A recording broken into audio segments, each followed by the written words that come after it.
All right. Welcome to this 23rd episode of Warrior Week, Parables from the Pit.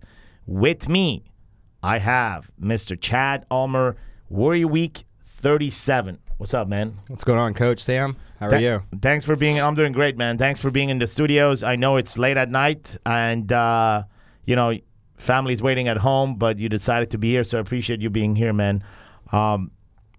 We got an interesting show for you. So sit down, relax, and watch this episode of Parables from the Pit.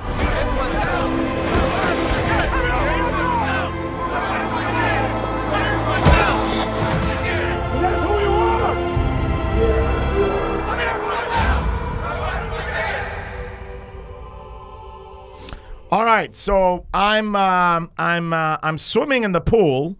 And I have my little boy with me here in our neighborhood, and this dude comes up to me and says, "Hey, Coach Sam, what's up?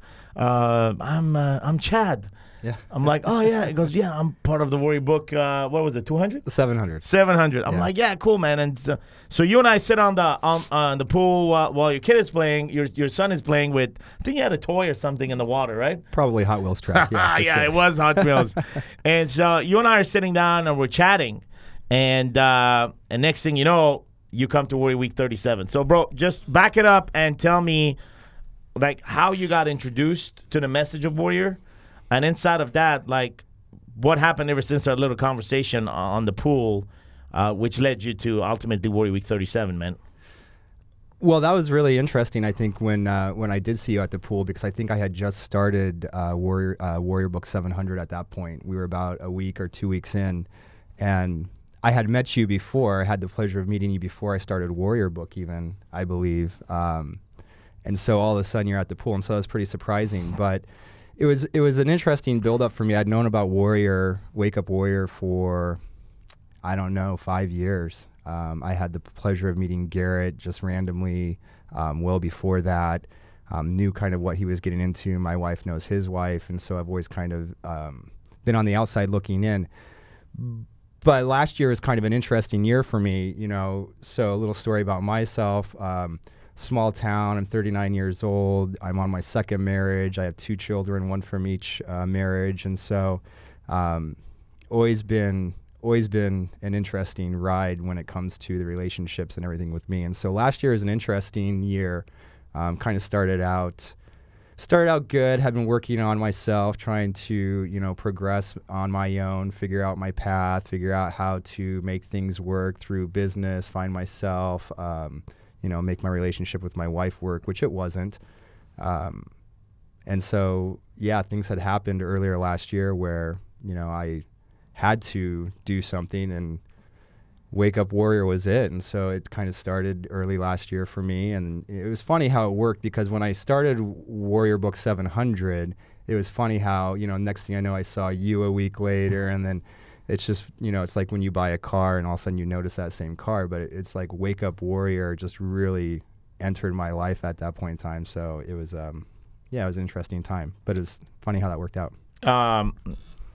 I remember we were at Garrett's house, one of the parties. You were there with your wife, and we were there. Everybody's there. It's just a fucking party, right? So, but I specifically remember, bro, I had like a glance, and I captured you in the audience, and what I've got from that was this image of a guy that felt alone. In fact, when I captured that image, I actually saw you alone. And you were alone, not on your phone, not the typical guy that's fucking, on his phone, but like you were just isolated, right? And the party was happening there. Some people were over there, and like there it is. There's this guy, there's this man, just like the energy that you're projecting is like, I want to, but I kind of feel fucking alone right now. I didn't say anything that day. And, one thing led to another one. And you come to the experience of Warrior Week, right, which is this 30-day buildup. And we get to know Chad, right? We get to know this, this fucking superpower that somehow, somewhere just lost touch with confidence, certainty, capability, just the ability to fucking glow. Like I'm looking at your skin right now, bro. Like you're fucking glowing, and when I recall the image of what I saw in that party, it was still you, tall, but your skin looked like fucking like some guy that would smoke for fucking 60 years. You know what I mean? So I don't know if you sneak the fucking cigarettes or not, but I'll let you talk about that. But hey, man, you want to talk about a pit? I was in a pit. Yeah, that was like I want to talk about that. That was a pit of a decade. That was a buildup of probably my entire life. Yeah, growing up, I'm from a very small town in Iowa, and so I'd have to say probably pretty sheltered. And so to get out of that, I joined the Marine Corps. Coming out of that, I was married pretty quickly, evolved into a 7-8 year marriage, got out of that one, evolved into the next marriage. And so I think every step throughout that, I was absolutely just digging my pit deeper and deeper and deeper. And I think what kind of resonated with me when we first started Wake Up Warrior was... Well, I mean, that I had a choice, number one. I had kind of forgotten about that. But definitely just, remembering breaking away from the pit, climbing out, the lift, the lights, or whatever. I mean, I was in a very, very bad place. My marriage was falling apart. I was surprised that we were probably even there together. Last year was probably the Talk to me about like this feeling of being alone. Like, describe the pain of that and describe the patterns and the habit that would come with that. Because that's kind of where you were last year. It wasn't that you were socially alone, but you kind of were like in this place where you're fucking operating alone and there was no other guidance. There was no fucking map. There was like, okay, well, I guess this is what it is. So talk to me about that feeling of just being isolated somehow, somewhere.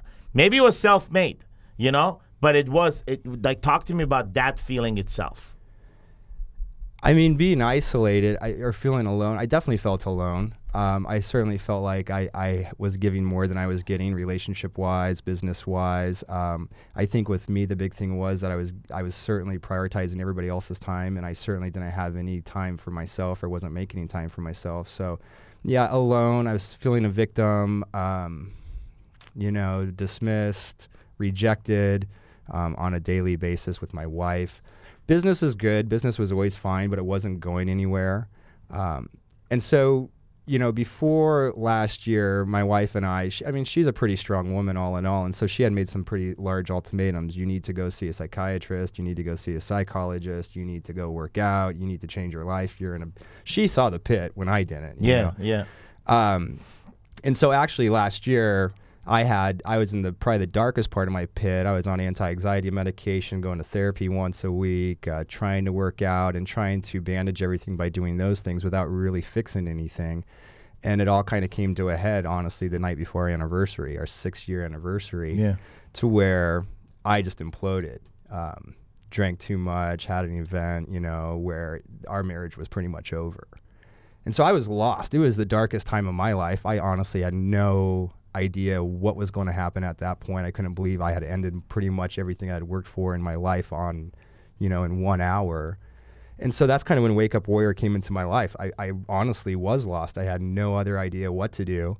And then all of a sudden, just Garrett popped into my head, and just remembering and seeing, what he said he did in coaching and building men's lives, and then seeing that he was still involved with it. And so I saw the video online. I think that night I Facebooked you. Yeah. It was probably pretty. Yeah. I'm sure there were a lot of tears on that one. And then from there, it just, it changed. I started Warrior Book 700, got involved with you, and it was the education of how we should be, I think. And that's the biggest thing, is that we forget how we should be for ourselves. Not so much for the wife and business, but I remember that message. I'm like, oh shit, is this Kevin Bacon fucking text message? Oh, holy shit, man! Maybe he wants me in a fucking movie. So for those of you that thought that my guess was actually, it's not Kevin Bacon. He is a handsome actor of local Orange County. That's right. And he plays in the movie of his life. It's an interesting movie. But I remember that message. I remember feeling the pain as well, and our conversations over the phone. And you know, interesting that you mentioned that everything exploded in 1 hour. Like you got rid of almost everything that you worked most of your life for, everybody that you cared for in that hour.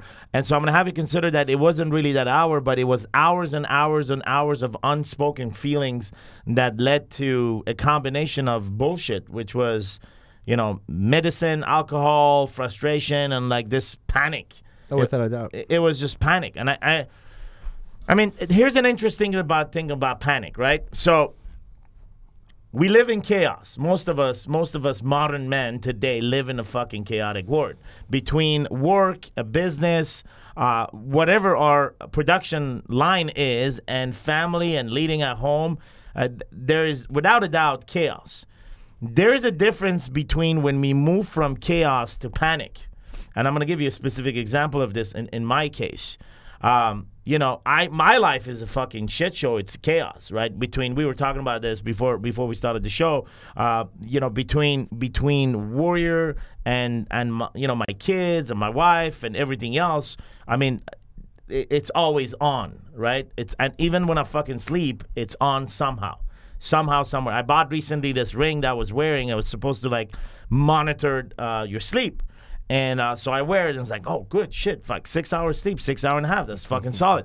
The ring said, well, the application said, hey, listen, asshole, you only had an hour and a half of deep sleep. I'm like, what are you talking about? And I started looking at it, and apparently my body was rotating left to right every 6 to 7 minutes. So although I was asleep, according to me, but my body was active, I don't know why I was moving. Something was happening, right?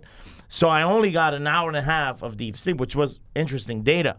Coming back and linking this to chaos and ultimately leading to panic, which is what happened that night. It was panic. It wasn't really chaos. Chaos has always been there. So for me, I remember specifically one night I come home, and it's right around 8 o'clock. I come home and I go in my living room. In my office.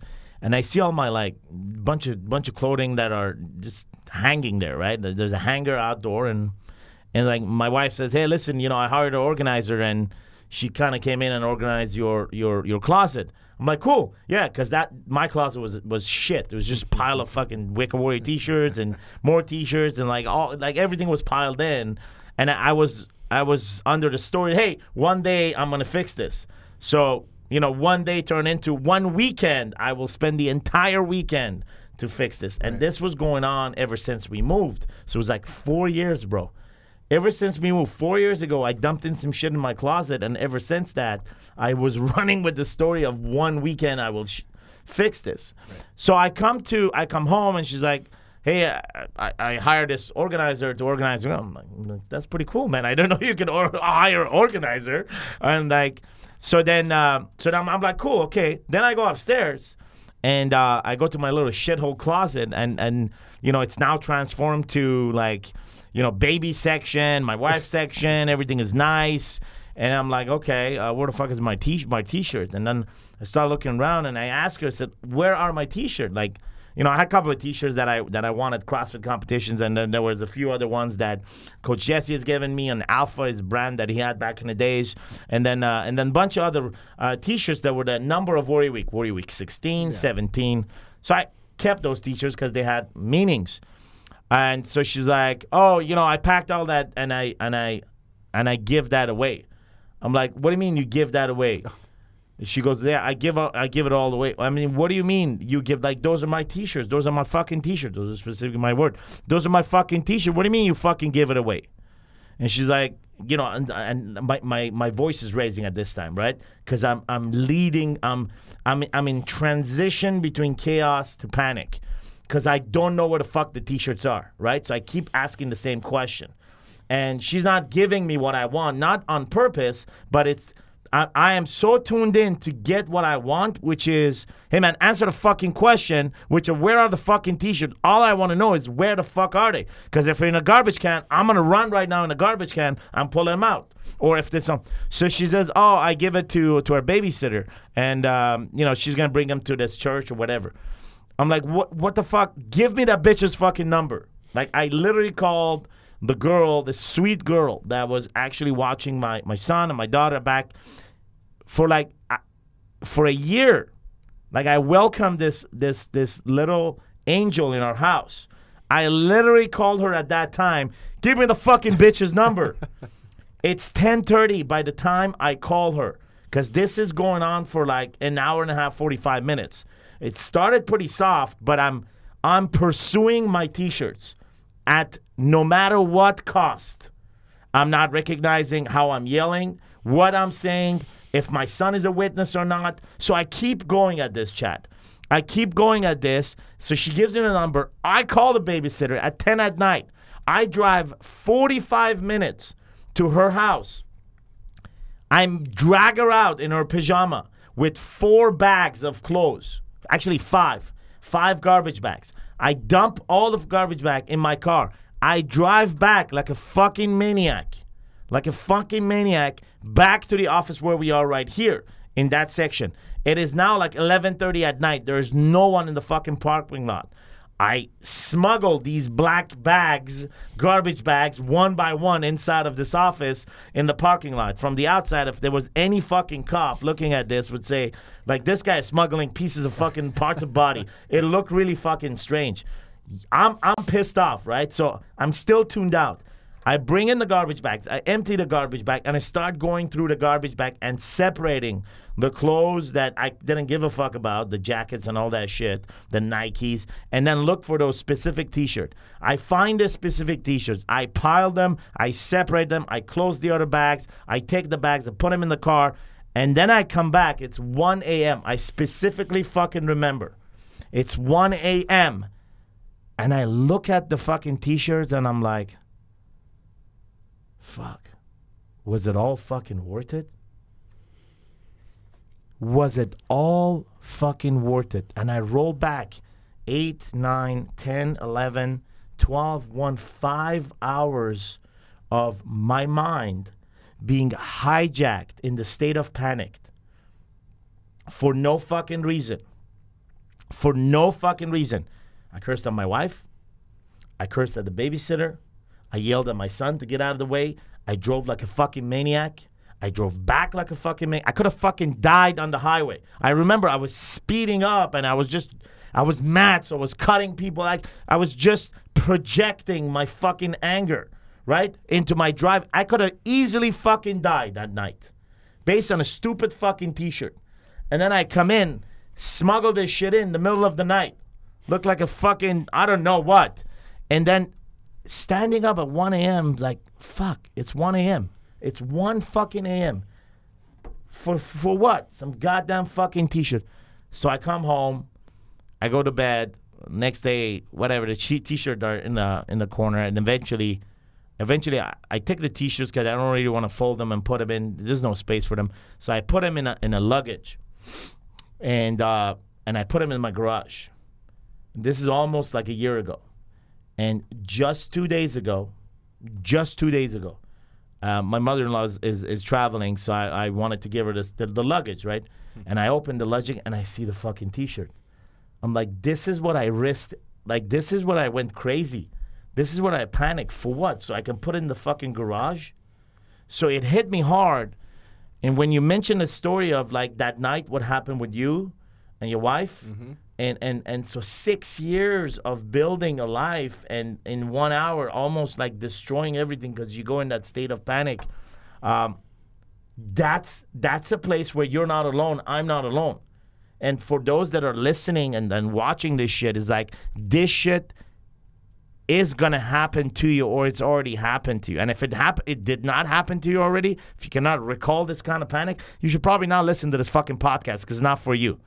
But if you're the kind of guy that actually have felt the panic at once, that you went to the state where you panicked and chaos led you there, which anger brings you there, and then blame brings you there, and then when everything comes down, you end up in this place of fucking guilt and shame that lasts and destroys you. So I'm sharing the story to kind of like create a parallel to what took place that night. Number one, to tell you that you're not fucking alone in that.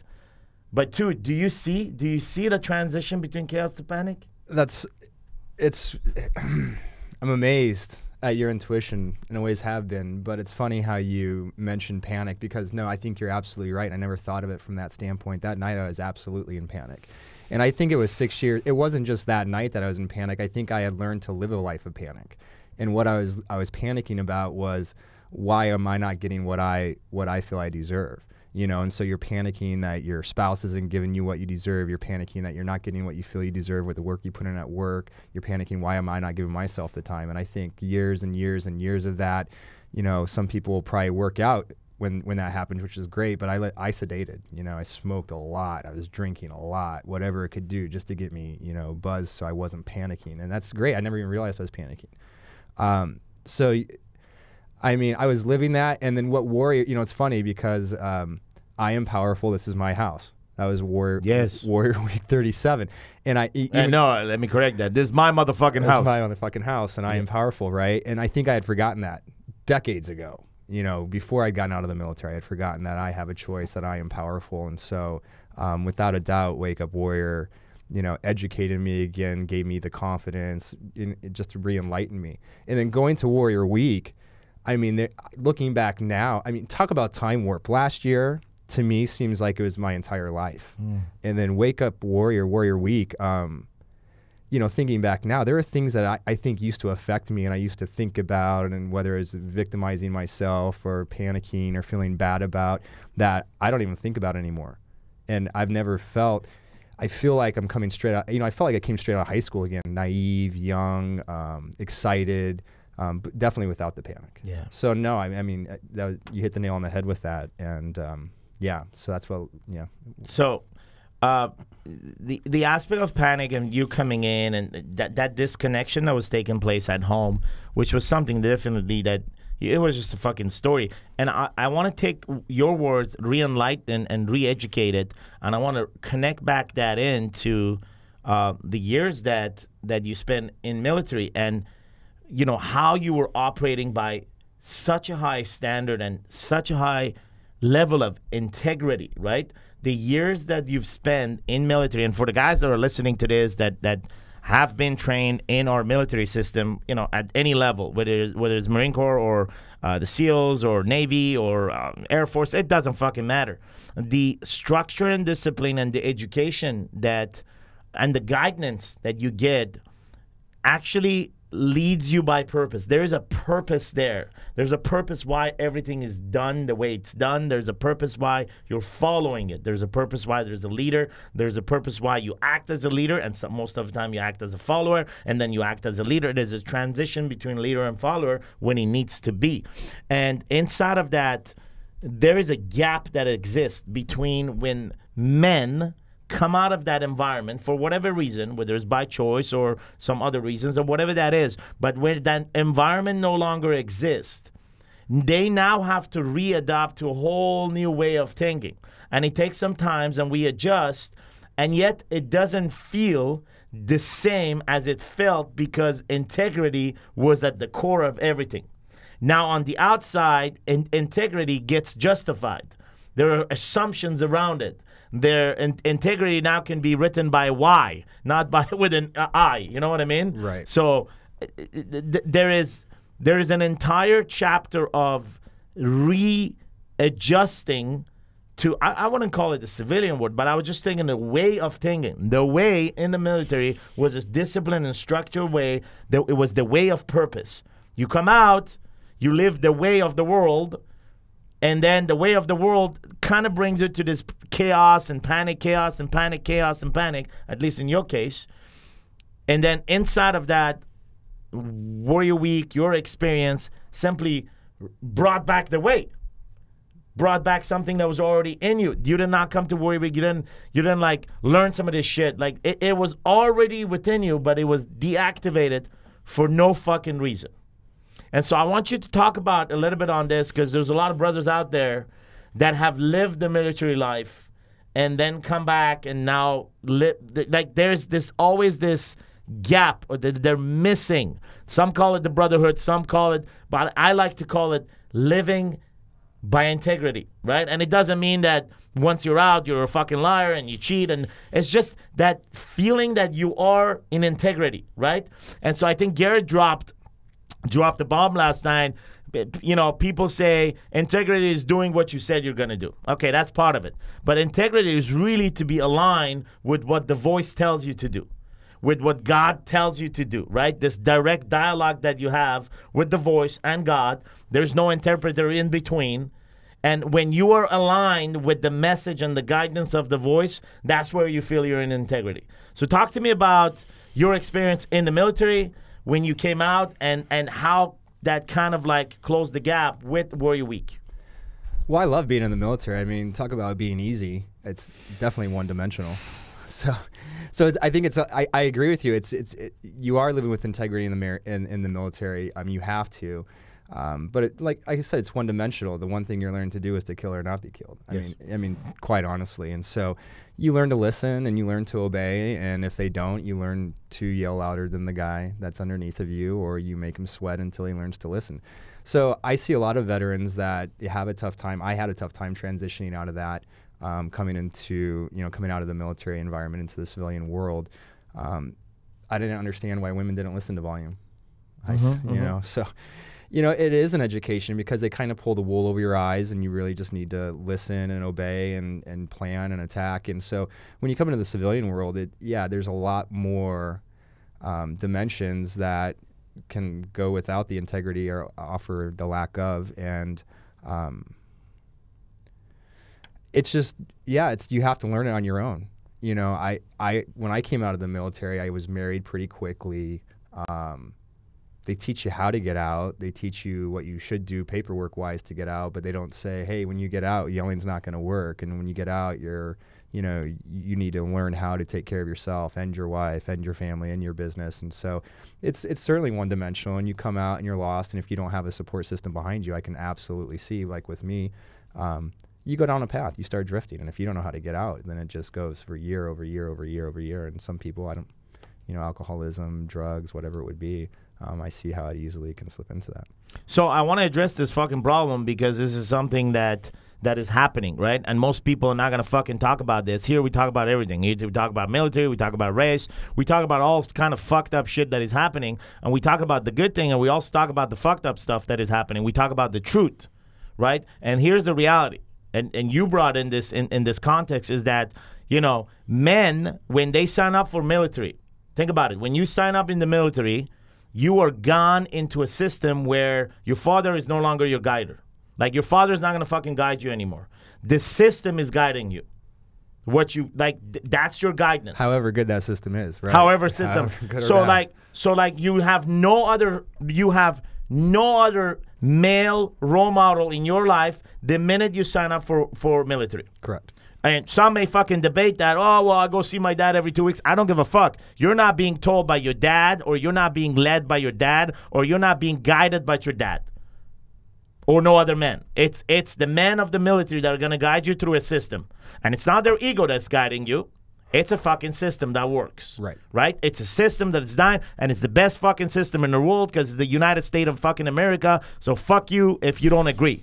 And so, dude, it's the best fucking system. It's a system. Without a doubt. But the reality is the following. The system replaces your father.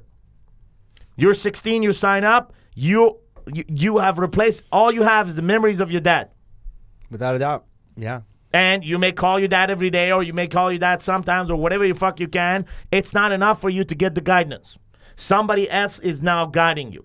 So this goes on for 2 years, maybe 3, maybe 4, maybe 6, maybe 16, right? But you think about however long this lasts. Let's take your scenario, 4 years.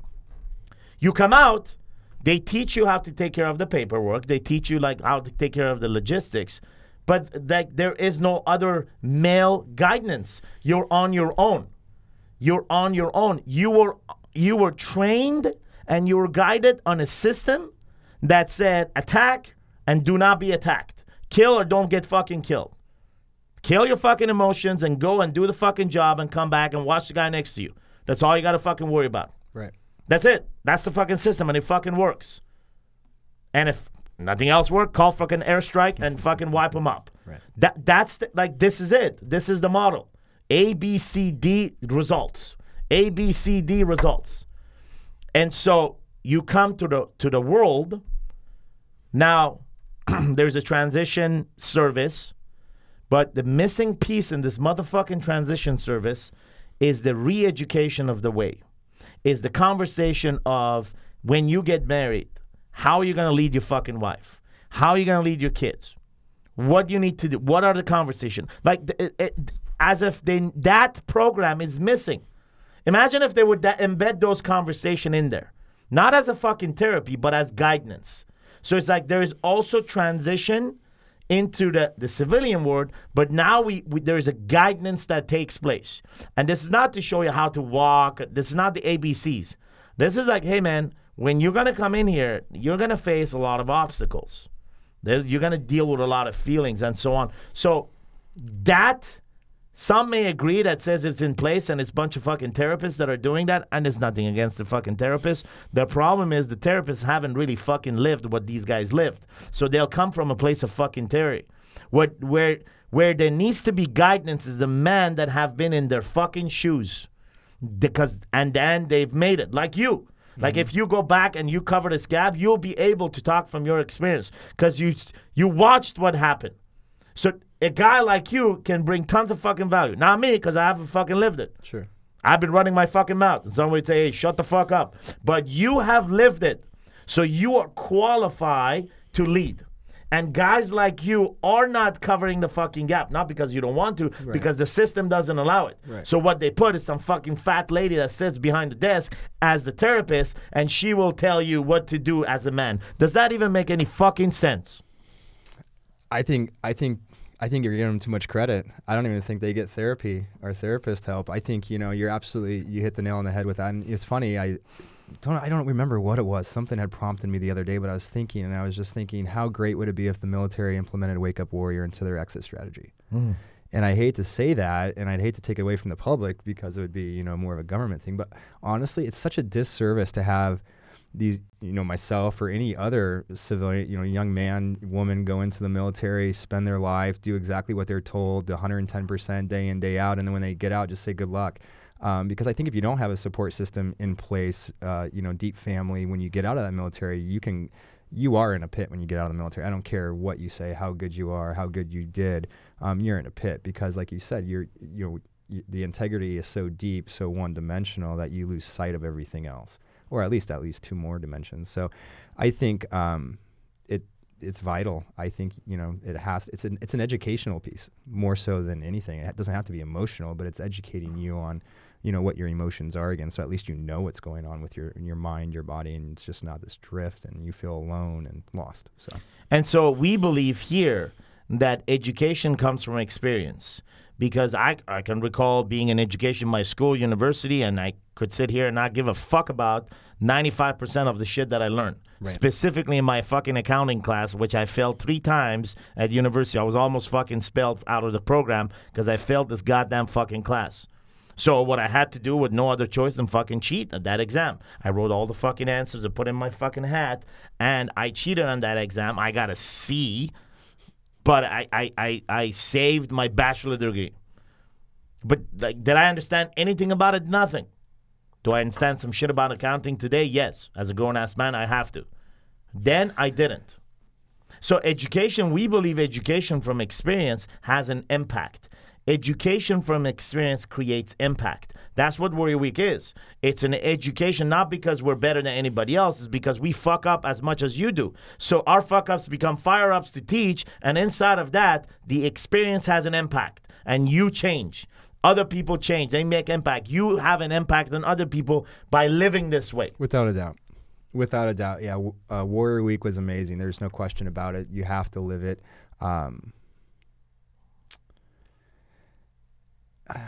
What was I going to say? You were going to talk about, you were talking about the military, and then inside of that. Well, we were talking about living it. Educating by experience. Right, because, now I remember where, before this whole implosion happened in my life, mind you, this was, like I said, a 10-year build-up to relationships. It's not like it was ever good. Before that, I was going to therapy weekly. I was going to a psychiatrist. I started going to a holistic healer. I started working out. And so every week, my schedule was so backed up with trying to hit all of these areas. And it's funny when the one thing that amazed me the most with Wake Up Warrior was the educational piece across every single board, mind, body, business, being, all of those avenues were what I was trying to do, an hour here, an hour there, an hour there. And it was months and months and hundreds and thousands of dollars. And without a doubt, 1 week immersed at Wake Up Warrior Week, I come out, I'm amazed at how much you guys are able to compile every avenue of that into that week. And that's where, the time warp comes into play, I believe. You guys talk about that a lot, but it's true.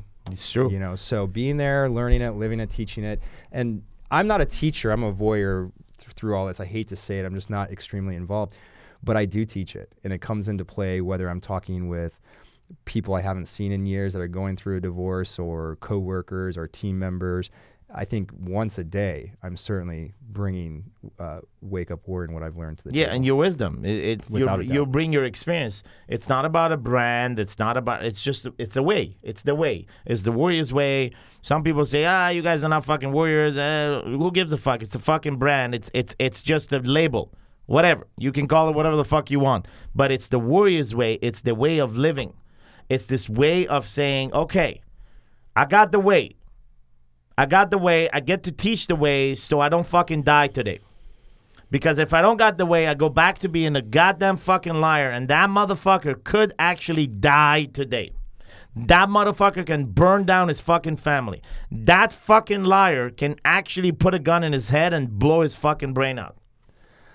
I deal with that every day still. I mean, it's work. And I think it works. It's a way, but it's work, and I think for me, I've realized how powerful it is. The power's there, without a doubt. The power from everything you all teach, from Warrior Week, from Warrior Book, from the conferences, the power is there. For me, I'm scared of the power. And I know that's why I hide from the comfort, and that's why I hide from doing the work in my day-to-day. But when I do the work, I can feel the power. I know it's there. And it's amazing at just the availability, I guess, of success if you do it, because you can see it and it just starts snowballing. It's almost exhausting. Yes. Yes. But that's where I think the core four really plays into the importance of doing your core four daily, because if you are focusing on your body and your being, you have that, capacity then to focus on everybody else in your business. So true. And inside of that, when you live the way, you belong to something. Most men, I'll talk about men because I know men, most men want to belong. Like, strip away everything else, they want to belong. And belonging mean that there's two components of it. There's multiple components, but the two main components of it is praise and purpose. When we as individual are praised and we as individual have a purpose, life becomes like it's a meaningful life. Without a doubt. Yeah. Because you can imagine if you can have a purpose, but if you're not praised for it, it kind of fucking it dies. And so most men will not acknowledge that they're constantly looking for praise. You look at anything on Facebook, anything on Instagram, anything on social media, anything on the button that says share. The minute you share, yes, your intention may be to share some good thoughts, but in what you're doing is that you are seeking praise. You are seeking, hey man, it's great that you share that. Thank you for sharing. That's a praise. Mm-hmm. Yeah. Or people liking your shit, or people admiring you. It doesn't matter. We as men are constantly looking for praise and purpose. And once we find it, life kinds of work out. The other two aspects of this is power and possibility. So praise and purpose, and then power and possibility to fuel us. And all of it leaves a proof that we lived, that we built. That's why most men want to call it legacy, right? That we left a legacy for our kids, not only financially, but our way of thinking, what we taught them, and how they become better and who they were. So this idea of praise to purpose leading into power and the possibility of anything anything could happen. If I get praise, if I have a purpose and I have power, the next exciting component is the possibilities. that everything is possible. It's possible that I fucking drive a supercar. It's possible that I live in a fucking castle. It's possible that I lead 1,000 people. It's possible that I help over, thousands of people. The existing of the possibility keeps this thing rotating. And ultimately, all this footprint becomes one thing, which is proof, which you learn in Warrior Week, which was your dash. Like the day you're born to the day that you fucking die, what matters the most is the dash between those dates. And the cars, the fucking house, all of that shit doesn't fucking matter. It's how you treat each other with love and respect that truly matters, right? The dash, which is ultimately a translation to the definition of relationship. So at the end of the day, the only thing that you have built in this fucking life is relationship. It's not wealth. It's not art. It's not, you left a footprint in the fucking universe because you left some book. None of that shit. Everything that you've built was to serve the relationship in your life. So if you built a relationship with your wife, that was a success. If you build a relationship with your kids, that was great. If you build a relationship with thousands of people because of the impact that you had on that, they will fucking remember you. It's the relationship that people live for, ultimately. But we get caught up. We get caught up into the material. We get caught up in what we need to own. We get caught up into this game of, I want the power. The power for what? Well, I want the power for the possibility. And then what? You have the power. You experience the possibility. And then what? Well, then I'll find my purpose. Okay. And then what? What if there's no one to praise you? Well, this can all go down to the fucking drain. And I could actually end up being a fucking homeless guy, although I had everything. Absolutely right. I would always, and I think that's why I think the Brotherhood you guys have created is amazing, because you have that brotherhood and you're able to see the success of the people that, the men that are doing the work. And, but I think you lose sight of what is powerful, and you think it's the money or you think it's society standards, and so you start focusing on that, and that's when you really start drifting and start losing yourself as a man. And I think you're absolutely right. I think everybody out there wants to leave a legacy of helping people, whether they would admit that or not. And I think that's what the Brotherhood is great for, because it does bring you back to that, and that's where the purpose comes into play. I mean, I've never felt such a powerful shift since I've joined the Brotherhood. I've never felt such capability or capacity or possibility since I've joined the Brotherhood. And doing the work, when you do the work, thinking back on it, when I was doing the work, you're like, where's the success? Where's the success? But when you look, marriage is great, business is great, turn times are great, you're happy, there's no, it's like everything. You're so focused on your challenge-based lifestyle and your core four that you lose sight of these things that you think are so important, that everything starts to it really comes together. And it's a come together of power that I've never felt without doing, the work last year. So let's talk about, that night things blew up. You decide to come in and talk to me about your wife, how your wife supported you through that process and coming into Warrior Week. Like, does she have hope? Or she was like, whatever, dude, like, you fucked everything up, you might as well fuck this one up. Like, how was she supporting you inside of this? She didn't leave me. Yeah, that's very good. You're one lucky. Kevin Bacon was not. Yeah. She put up with me. She's a hard one to read. She let me do it. Sure. She didn't complain about it. She didn't stop it. She never asked about the money. Sure. She still probably doesn't know. So, not that it's relevant. I think she saw the change, but she never really acknowledged it. We always support each other. We're not really vocal about it. But sure. She never really acknowledged it, but I knew she wanted me to do it. Sure. I know she'd seen, Garrett for sure. That's probably the only one. But seeing where it took him. And I think at that point, she knew there probably wasn't anything else that was going to give us a chance. So she didn't say anything, so she was just waiting for results. She was probably thinking, take him, get him out of my life so that way he's not here bothering me. Got it. You know, Got it. so yeah, Got she it. loved it. She was free. I was working on my stacks every night. I was, you know, stressing on my videos. So. Got it. And you come to Warrior Week, and you know, life is transformed. Priorities, how you see yourself, your confidence. Well, yeah, let's do this. So in April is when I went to hell. May is when I joined Warrior Book. June is when I went to conference. July is when I went to Warrior Week. So it all happened pretty quickly there. I was scared.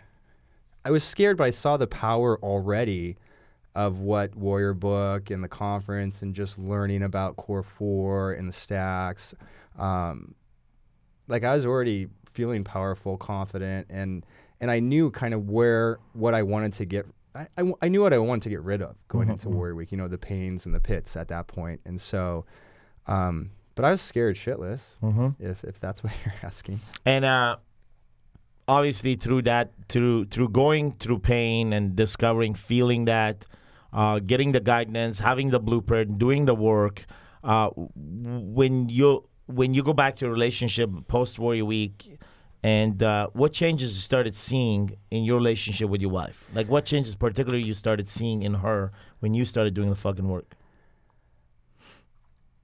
I saw her stop. She kind of committed again. You know, she stopped threatening me with leaving, honestly, is what, you know, kind of looking back.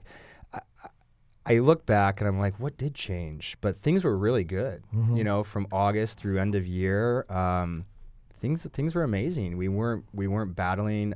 I wasn't so sensitive. I wasn't in my pit. I wasn't a victim, and I didn't think I was a victim, you know, going into Wake Up Warrior, but I really was. So coming out of it, it was good. She'd throw it in my face every once in a while when we get in an argument. Sure. She'd be like, you're coming back from, you know, you go to Wake Up Warrior and now you're an expert at everything. You know everything. And it's like, no, I just know what I want, and I know me, and I'm telling you my thoughts and my feelings, and that's the way it is. But I wasn't as sensitive. I was powerful, am powerful. And so, but I was having, honestly, we weren't arguing. It was good. I felt very in tune with her. Yes. The date nights helped without a doubt. Yes. Being involved. My whole lifestyle had shifted to where it's like, oh, it's the family. I have to do this. I'm babysitting the kids, to where it's like, okay, well, I have my Core 4. I want to leave her note in the morning. I want to be there for her. I'm going to help her. And it really turned. I was getting sex all the time. So you were engaged. Completely. It was great. Yeah, never. I'm gonna leave you. This is stupid. Why did I marry you? So you got engaged in your marriage. You got engaged Without in a your doubt. family. Yes. And when you look back, prior to that, you were living with it. You weren't really building anything. Nothing at all. No, there was no building. It was all just reactionary and just working. And hey, I'm working. I'm making money, so I should be successful, and you should be, you know, giving me everything I want. Definitely not the case. So inside of that, did you feel that the power that you're projecting, did you feel that she was attracted to that? Like, close your eyes and go back to Oh yeah. like just the feeling of she being attracted to this her husband, man. You want to know what the scary thing is? So, no stories here, but I haven't been stacking for a couple of months. You suck, bro. I know. Okay. I'm in a drift. But I can see the difference in the whole family shifting. Yes. And the whole relationship shifting again. Yes. And so that's scaring. I mean, that's scaring me more than not doing the stacks and not doing the work.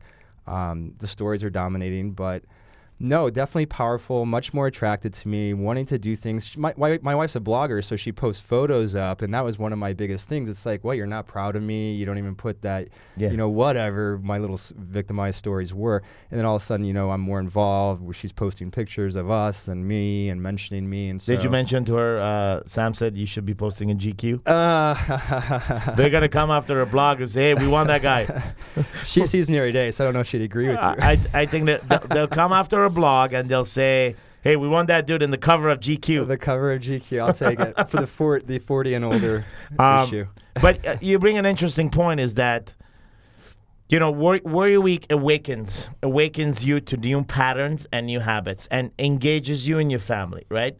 Inside of that engagement, like engagement is a work that comes from being active. And you know, I came up with this yesterday in our training, is that, you know, our fears action. Right. Yeah. Whatever we're fearing, like fears action. So the minute we actually act upon it, that fear kind of vanishes. And fear will always fucking exist. Like if you ever meet someone that says, I'm not scared of anything, it's probably a fucking liar. Like there is fear in all of us from the time that it's part of life. It's an emotion that is there. It is undeniable. I am not scared of anything. It's a fucking, like, it's a bullshit conversation. Check your stacks and look at that one emotion that's on every stack, and it's probably fear. Yes. So inside of that, you know, you kind of like this action that represents dealing with fear, and when you stop taking action, fear comes in, like the fog of fear comes in. Mm-hmm. And as you mentioned right now, you stop doing some of the work that you were doing before, which was like this, what we call the stack here, which is nothing but a tool that trains your brain and allows you to find some gift on a daily matter. And so whatever, life is busy or whatever fucking excuse, then, because it is a fucking excuse that you have. I got to kick you in your dick a little bit. I can't just fucking. But inside of that, we all go in a drift. That's my fucking point. Like, there has been fucking weeks that I haven't done fucking stacks, and I could feel the fucking drift. Mm-hmm. The difference is this, right? The difference is when you wear something like that, a symbol of the work, a witness. It's just a fucking thing like this or T-shirt or whatever, or just connecting with a guy inside of the Brotherhood. It's a reminder of the work that you've done and a remembrance to your awakening. Like most religions, ultimately, like all fucking religions of all time, the two things that they're trying to, basic fundamental fucking two things they're trying to teach is two things: is awaken and remember. Awaken and remember. So awaken and remember becomes the concept of teachers, becomes the concepts of trainers. You're awakened and you constantly need to remember that awakening. And that's what it is. Like being inside of the drift, the power that you have is the power of remembering the awakeness. And it's funny. That's why I won't take it off. Yeah. Because that's my last thing. You know, kind of keeping me safe. Because I feel if I do take it off, I will forget. And you're absolutely right. But it's funny that when you're not doing the work, you can certainly feel the drift. You see it coming, but the knowledge is still there. Yes. So I'm not stacking, but I certainly do a stack. I probably do 3 or 4 stacks in my head every single day. That will not work. I know it won't work. But the education still, it doesn't work. Yeah. It doesn't work. I'm going to tell y'all right now, it doesn't work. Not at all. And, you know, don't be 2-dimensional either. It doesn't get you anywhere. You got to be 4-dimensional and do your stacks. But it's funny because when we were at conference last time, I remember talking with people, and I feel really guilty and shameful for not doing my stacks right now because I know how powerful it is. I am afraid. But that's the drift. The drift creates guilt and shame because we are not doing the work. And again, remembering is the reason why you started this whole thing, the reason why you were awakening to it. And the simple thing that we have here is just getting back at it, right? On Monday, just a couple of days back, I did a stack, and the top of the stack was Wingstop. You know Wingstop? You have the best stacks. So I go to, like, check this out, right? I go to fucking Wingstop, right? It's Sunday, 7 p.m. I've worked all day. I've handled all kind of shit. It was an awesome fucking day of transition, right? Between family and work. I was kind of proud of myself that I didn't fuck up this Sunday, right? So it's 7 p.m. I was like, you know what, man? I didn't eat anything all day. So, okay, I'm going to reward myself with fucking Wingstop. I don't know why, okay?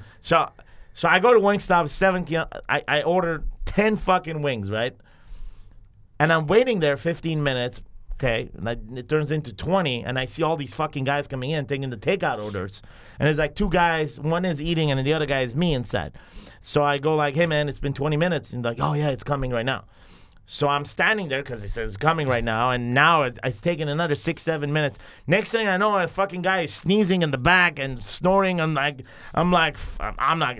So anyway, I don't say anything. The guy comes in. It's like already like 27 minutes. Brings a fucking bag. You know, and part of the reason why I went to Wingstop because I wanted to see the way they serve it is pretty cool, right? You got the wings and the sauce in it, and the container that they serve it, it's all in the fucking presentation. So this motherfucker is fucking putting all this inside of a to-go bag and is giving it to me. And I'm like, dude, are you fucking kidding me? This was for here. Like, just give me my money, I'm back.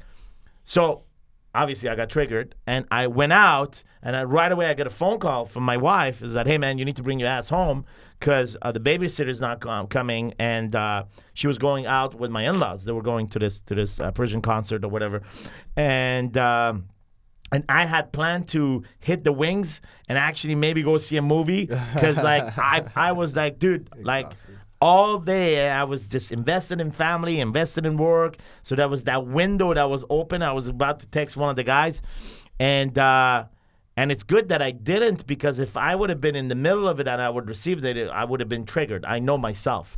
And so I go home and I spend like 3-4 hours with my kids. It was fucking awesome. It was just us.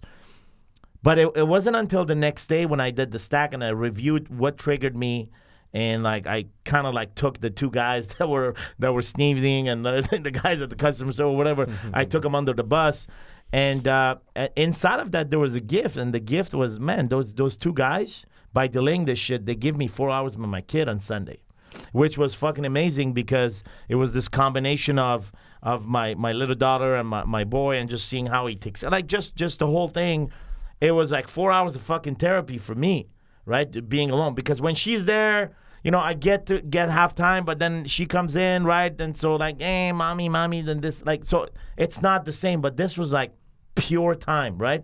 So it was like therapy. So the reason why I'm sharing this is that like the stack often helps us with looking at the gift inside of the trigger. And it took one fucking stack, that fucking stack. My revelation in that stack is, you know, I wasn't supposed to be at Wingstop. Like, when I'm not supposed to be somewhere, the voice is not going to make, like, the voice is going to say, get the fuck out of there. So I was not supposed to be at Wingstop.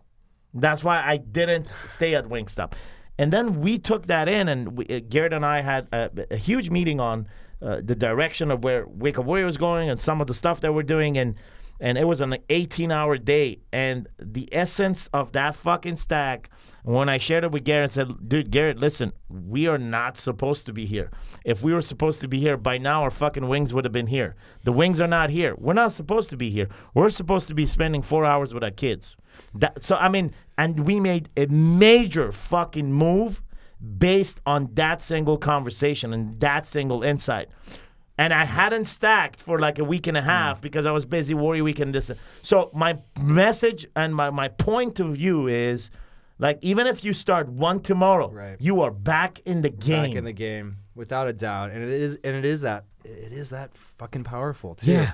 It's funny because you're right. Thinking about it and learning it, great. You're thinking about your emotions and you know your baseline emotions, fear and all that bullshit. But no, doing the stack, it is like flipping the switch in your brain. And it's a whole new way of thinking. I used to be such a freaking negative thinker, and I'm positive, and I think the stacks, you're absolutely right. You know, it's not really positive. It's really aligned. Well, when I say integrity, because you're aligned with the voice, and you're a guy, your nature is fucking integrity. Like, that's how you were educated, right? You can't undo the 4 years of military and the integrity that you learn in there. Although it was one-dimensional, it doesn't matter. But so being aligned with the voice, you feel in integrity. Without a doubt, you're right. Yep, the voice, it is. Yeah. Talk to me a little bit about your kids, your relationship today with your kids. I mean, you always had like amazing relationship with them, but you know, this been back and forth for your previous marriage and like the whole. Where are you today, man, with the kids? Yeah, I always thought I was, a good dad and had a good relationship with my kids, but I don't think that's possible when you're drifting. I think that takes the focus off of, why you're really there, and it's spending time with the kids.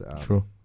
What is it? Fun plus love plus fun love plus fun equals commitment. Connection. Yes. Yes. And that's so true.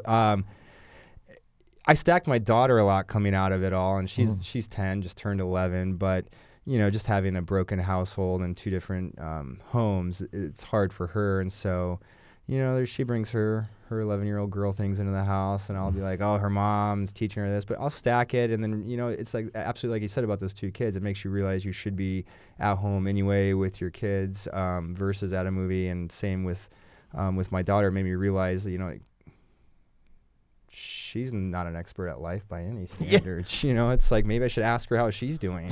And it just opens everything up, you know. Like, capacity is an easy word, but I learned that doing all of this, you know, my marriage was in shambles. I was in shambles. My body was in shambles. My business was okay.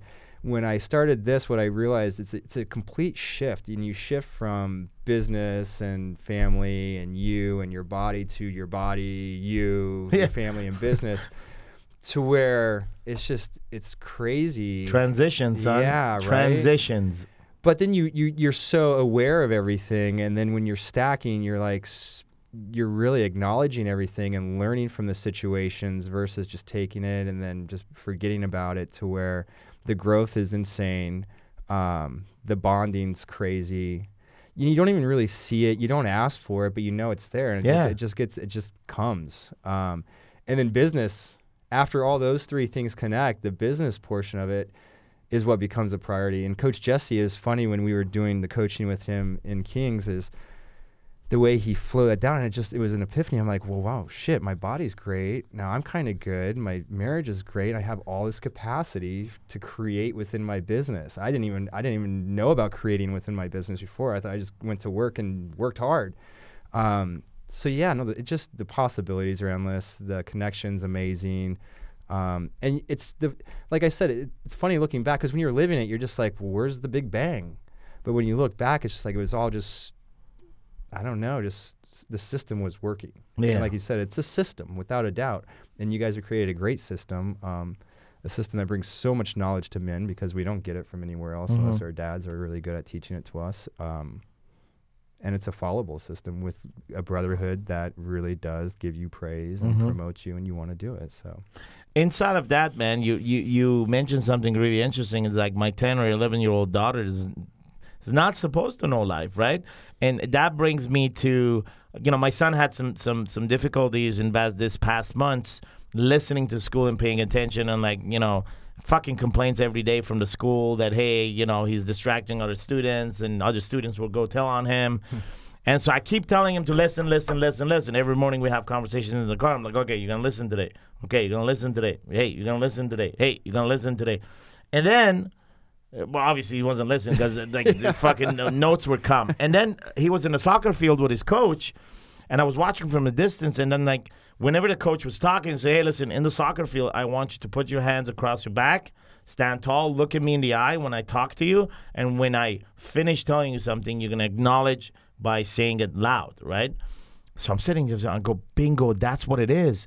A fucking kid doesn't understand what listening means. All he needs is a set of instruction. What if I just tell him, when your teacher speaks, you put your hands in your back, and you crossing your back, you look her in the eyes, whatever she tells you, if you understand, you say yes, a verbal, you don't nod your head like that, because they do it like that. You don't do that. You say yes or no, I'm not clear. Can you explain again? And don't be afraid of using no, I'm not clear. So I give him this set of instruction instead of saying listen. Now this is what he does. And without knowing that he's listening, he's actually fucking listening, right? Because he's going through the instruction of what a listener should do, right? So there I am. I'm saying, how the fuck an 8-year-old is supposed to understand listening? I don't understand listening at my fucking age. How is an 8-year-old supposed to fucking listen? What does he know about the definition of listen? And so all the kids, all they need, man, is instruction. Like your daughter, like you're saying, like, she's not supposed to know life. She knows what she knows. And, like, expectation, it shouldn't be like she's supposed to know it. Can you put a set of instructions, simple 1, 2, 3, to get what you want, and at the same time her experiencing something that is perhaps maybe called fucking listening or whatever that is. But that was a really interesting point that you brought up, that, you know, your daughter is not supposed to know that. Yeah, we take it for granted. I certainly do. You know, you think that they're just supposed to listen. Like, maybe you're right. Maybe they don't even know what listen. I haven't taught her what listening means, so maybe that's where we start. So yeah, man. Hey, this has been an awesome show, man. So, word of advice to a man of your profile. A man of your profile is the following, right? A man that has been part of the military system, a man that has been married, divorced, married again, and with 2 kids, one from your previous wife and now here. Obviously, you are handling complex relationships, right? Because it's not just one family, but it's multiple families. And this is something that you'll always manage, the energy between your kids, the energy between your current wife and your ex-wife, you and your ex-wife, like all this stuff needs to be managed by your energy, right? So if anybody's listening or watching this podcast and find themselves exactly in your situation or part of your situation, right? At the end of the day, couple of pieces of advice, what would you have for them? Like, what has worked for you in your life in the past year that has actually become part of your operating system, which actually makes you win at life most of the time? Other than signing up for Wake Up Warrior and anything that you guys offer? Yeah, this is not an offer pitch.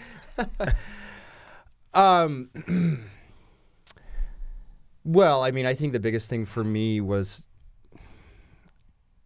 just the education that you all offer. So, I'm serious about that. Like, sure. Anything you can sign up for with the Wake Up Warrior is going to be positive if you haven't done anything. Warrior Week is game changing. Number one, it's transformational. It makes you think about things that you don't even know that you should be thinking about, or things that are paining you that you don't remember. But I think the biggest thing is, that I've taken away is you just really have to flip your script. Like I said earlier, it's not about business and everything else that flows down. It's about you, and then your family, and then your business. And I don't know if I'm answering your question. No, you are perfectly answering the question. Oh, good. Well, because, and I think with that, you just... Yeah, the power is there. The stacks are this. You have to be stacking. There's no question. So about your answer is exactly what it's supposed to be, which is come to fucking Warrior Week or experience Warrior, because I cannot tell you about this shit. You need to experience this shit. And this is not to pitch you anything or to promote you anything. It's the fucking facts. Like, if you resonated with anything that Chad had to say or myself had to say inside of this conversation, and this has helped you somehow during this conversation, well, you got a fucking duty, which is forward this to another man. Like, pay it forward. Forward this podcast to another man. And inside of this has brought you to a place where you want to do actually something about it. And then Warrior Week is the ultimate place for you to experience this. But there are other ways. You can start by educating yourself by the book, listening to the podcast, finding more about these kind of podcasts and additional audios and videos at warriorweeknow.com.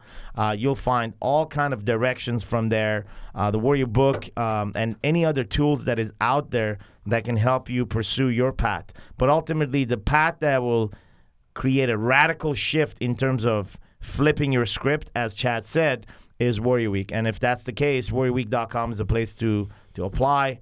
And if this is your calling, we'll see you one of these days. Thanks for being for us. Chad, thanks for being on this call. It was amazing. Anything for you, Coach Sam. Anyway. Awesome, brothers. Thank you for being with us. Have a great one.